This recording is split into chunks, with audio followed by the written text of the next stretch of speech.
ReviewTyme is the home for all things theme parks. Stay up to date with our content by subscribing and turning on notifications. One of the hardest things about a theme park vacation is coming home.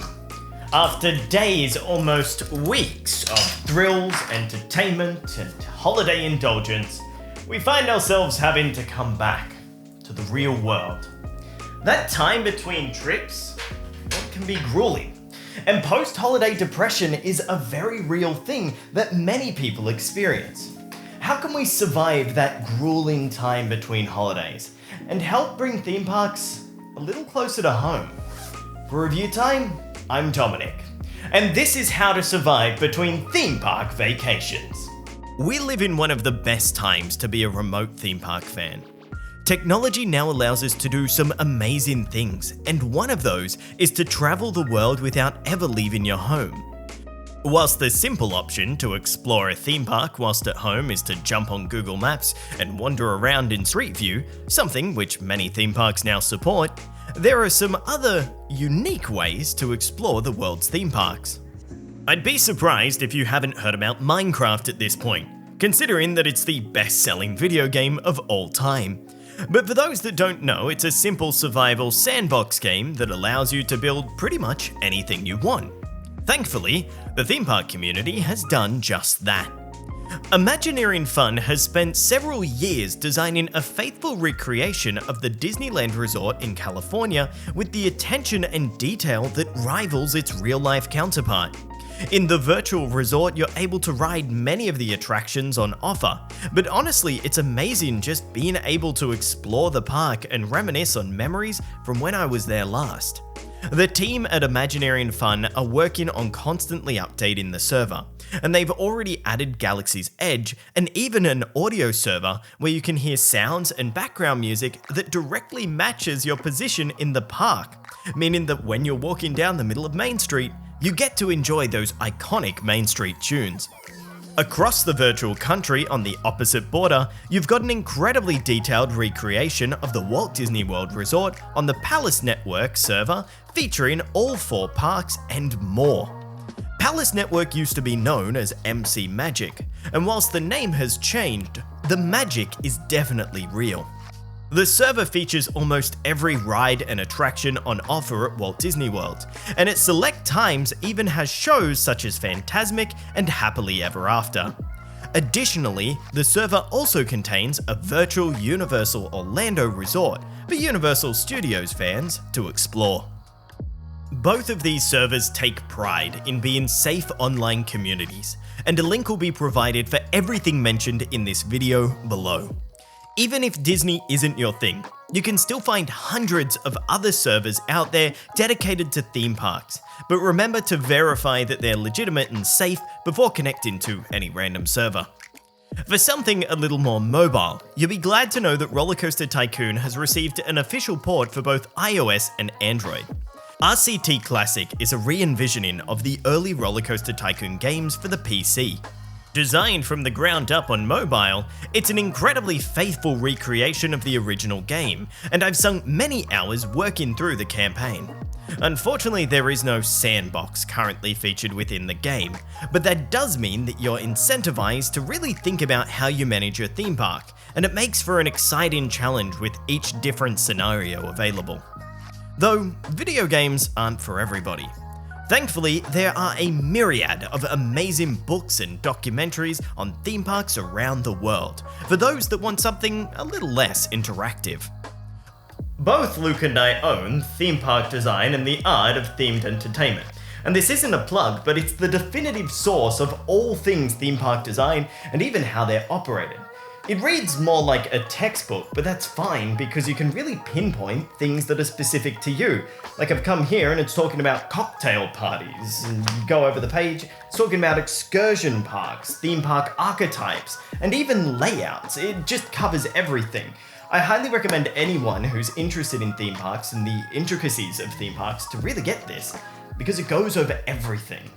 On the lighter side of things, Luke recommends the Marvel Kingdom series of comics, which are good for looking at theme park rides in a fun new way, or the Jim Corcus series of Secret Stories books. Documentaries are another great way to gain insight into the behind the scenes of theme parks and feel like you're back in the spectacle of the parks. But they can also be used to time travel back to parks which are barely recognizable these days. Disneyland and Walt Disney World have always had some sort of special filmed in their parks for nearly every celebration, and it's incredible going back and watching what used to be from days gone by. My personal favorite documentary would have to be Disneyland Secret Stories and Magic. A lot of other documentaries from the Disney theme parks appear to be nothing more than a thinly veiled advertisement, but Secret Stories and Magic really reflects on the more personal side of the park, featuring the team that made the park a reality, with interviews from Imagineering greats such as Tony Baxter, Rolly Crump, and X Atencio. For something that's a little more camp. Well, we heard that you wanted to see us. I did? Yeah, we were told to meet the Big Cheese at the Disneyland Resort. The Big Cheese? I'm not the big... I wish I was the Big Cheese. This is the Big Cheese. Oh! The incredibly named Disney's California Adventure TV special is a great look into the opening day of DCA, featuring some cringy yet lovable comedy. Consider it a B-movie of theme park documentaries, similar to how DCA was a B-movie for theme parks.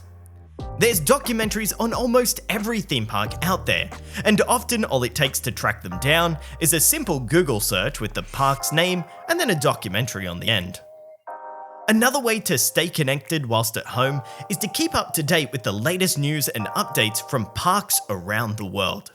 Almost every theme park has some sort of fan site and forum where people with similar interests can virtually get together and enjoy a good discussion.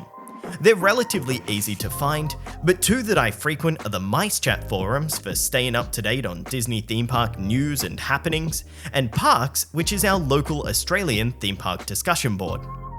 Theme Parks, with an X on the end, is also a great website for staying up to date with worldwide theme park construction updates. It provides a glimpse into the construction process, whilst also frequently featuring in-depth analysis on rumours and leaks. Being mindful on your upcoming trips can help a lot in the days and sometimes weeks after your holiday when post-vacation blues eventually strike.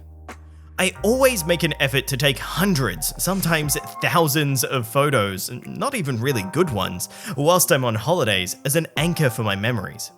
I'll be honest, many theme park holidays are wild, whirlwind adventures, and taking the extra effort to stop every now and then and snap a couple photos is something that you'll thank yourself for when the trip is over.